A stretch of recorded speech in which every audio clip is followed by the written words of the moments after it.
Hey guys, Dave here, pastor of Home Church in Scotland. I'm coming out really to give an update on what's happening with regards to our reopening plans. So I'm going to sit for a moment and see if anyone actually comes on and listens to this. We get little notifications telling us that people are listening, so I've got one person's joined us so far. Hello, I'm just going to give it a few seconds and make sure that when I talk about our reopening plans, that at least it's reaching one or two people. A few folks starting to come on now. Feel free to say hello so I know who you are. I see little tiny faces opening up in the corner, but I can't make out who you are. Guys, good to have you with me this morning. Building up now. So, one of the most common questions you get asked as a pastor is when and how are you going to be reopening the church on the back of, on the back of the lockdown, in the back of COVID-19 and everything that's been happening at the moment. As we know, last week, some government rules changed a bit, and to the point where they're now allowing churches to open for private prayer. And I've seen a number of churches that are planning to open for private prayer, which is all well and good. And for me, as the pastor of Home Church, I've had to decide, what my plans would be in terms of opening up for private prayer, and many people asking me if I'm going to do that.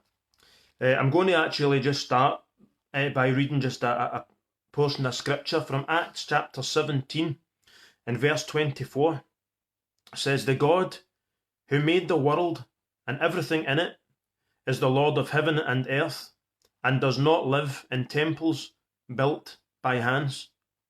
And he's not served by human hands as if he needed anything, because he himself gives all men life and breath and everything else. From one man he made every nation, that they should inhabit the whole earth, and he determined the times set for them, and the exact places where they should live.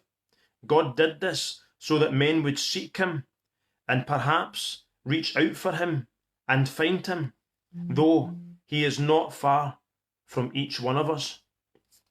And for me, that's the answer to the question of whether we're going to open the church for private prayer.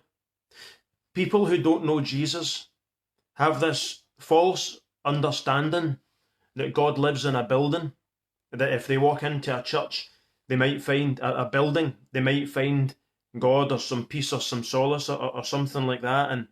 And my initial plans were, yeah, absolutely, if we can open for private prayer, we'll do that. But then I thought, you've got the time to get to the church, you've got the time that it takes you to go home from the church, then we've got to sanitize everything, we've got to have people here. It's a massive operation, when in actual fact there's nothing sacred about our building whatsoever. God doesn't live inside this building, and you will not get any closer to God being in this building as you will being in your own bedroom praying. But you'll have lost the time getting here, you'll have lost the time getting home, which could be easily spent praying some more and getting deeper with God. So really for me, if we were to open our church for private prayer, I feel like I would be endorsing that government stance and that wrong opinion that God dwells in a building. God does not dwell in a building. Jesus does not dwell in a building. He dwells in here. He lives in here. And as we read here in the Bible, he's not far from any of you. He's near at hand. He's waiting on you to accept him. So if you're a Christian and you're listening to this today, you can reach out to Jesus right now where you are in your house. You can have an intimate and close prayer time with him, an intimate and close relationship with him right now in your house. If you're not a Christian and you happen to be watching this and you've never prayed in your life, Jesus is near. God is near. He's not far away. He has not made himself difficult to find. He's made himself extremely easy to find. In fact, if you don't even have to close your eyes, but if you close your eyes right now and say, Jesus, I want to talk to you. Jesus, I need your help, then he's here. And he's with you, and he's listening, and he's willing and able to answer your prayers in powerful ways. So the decision really, from myself and the church leadership here, is not to open the church to private prayer, but to encourage you all to be praying to God privately every day from the comfort of your own homes, perhaps even with a cup of tea. And if you're a member of Home Church, let's be clear on that God doesn't dwell in a building. He dwells in here, and He's close at hand for all that need Him. So moving forward, the church will not open for private prayer. However, pastoral care is very much open and has always been open. If you're a part of Home Church, or even if you're not, if you're part of our community and you need some support, you want some prayer with myself, with one of the team, then get in touch with us. If you go to the Home Church website, which is homechurch.scot, you look under ministries, there's a prayer tab there, and you can submit a prayer request. And if you submit that prayer request, rest assured that we as a church are praying for you, whether you've been in our building before or not, whether you've connected with us before or not. If you ask for prayer, we will be praying for you.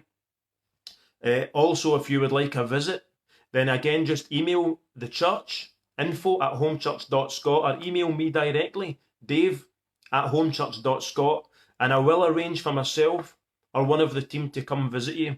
And my understanding is from the 10th of July, you're allowed at that stage to have people in your home. At this point, I'll come visit you in your garden, or you can come visit me in the church garden, or whatever we need to do. From the 10th of July, we're able to come and meet with you in your home, and that will absolutely be an option, and we would love to do that. We'd love to come and visit you and pray with you. So if you need pastoral care, if you want a visit, that is very much open. So the church will not be open for private prayer, but we encourage you to pray, but we will be able to come visit people from the 10th of July. So please just get in touch if you want a pastoral visit, and we will make that happen. The other thing that's, of course, a big question is, when is church going to try and reopen? My understanding is if we can get into phase 2 on and around the 10th to the 15th of July, sometime in that time scale, that churches will be able to reopen with social distancing. Now, obviously, as it stands right now, our sanctuary is far smaller than the number of people we have now that are connecting and that are part of Home Church. If we were to socially distance, we wouldn't even get a quarter of our church in the building. Obviously, as well, also God is blessing our church with growth and with fruit. So we are expanding our building. We're building a bigger sanctuary, which actually is going to put our building out of action anyway. Now, of course, there are some other options, but for me, we're a family at Home Church, and I have no desire to meet with a portion of our family. I've no desire to say, you can come, but you can't come. I feel that I've got a responsibility as a pastor to protect my team and to not ask them to do multiple services. I know some churches are looking at doing 4 services on a Sunday, but we've no idea how long this is for. And I don't feel that that's sustainable, and I don't feel it's stewarding the team that God has blessed me with well.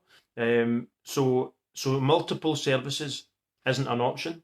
Having some people allowed and other people not allowed, for me, is not an option. Having a church open but you can't allow a guest that turns up at your door to come in because there's already too many people inside. These things, they don't really sit well with me. And I'm aware, I'm not talking about other churches. Everyone will have their own leading and their own guiding in this, and we prayerfully support all other churches in their decision making. But for me, Home Church has grown exponentially based on, we're a family that love God and that worship Him together. So for me, opening church when we can't sing, it isn't an option for me. I'd rather be singing at home with my hands raised and giving Jesus everything than coming to church and you're not allowed to do that. When people come to this church, they get a big hug, they get a handshake, they get loved, they get looked after. When we can't do that, for me, church isn't back to where it should be.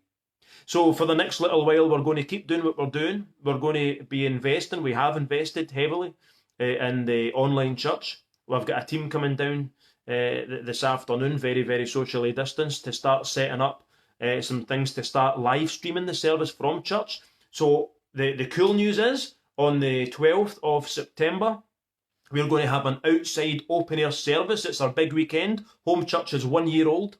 So on the 12th of September, we'll have a massive service outside, socially distanced. We're going to baptise people. We're going to welcome people into membership. We're going to preach the gospel. We believe we're going to see people saved at that event. And the following day, the following Sunday, we're going to start live streaming our services. So it will no longer be a pre-recorded service, but the team will be bringing you church live from our GP hall, because the sanctuary will be getting extended. But that's going to be happening from September.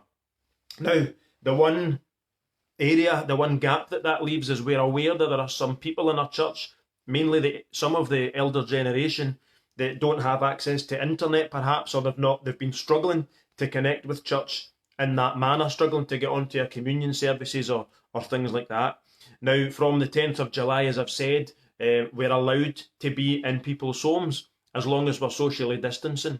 So if you fall into that category, or we're going to reach out to these people in our church, we're going to make it an option for everyone who can't access the service to be assigned to buddy up with someone in church, so that you can go to their house and watch the service with them and take communion with them from the 10th of July. So from the 10th of July, even if you can't access church or live stream in your own house, we're going to have that option to go to someone else's house, take communion with them, and take the church service in with them together. So things are moving forward. We're very much a family. We're going to be looking after each other. We're going to be making sure that people get access to church and access to everything that's happening. But in terms of meeting corporately and worshipping together, my feeling is that we hold off.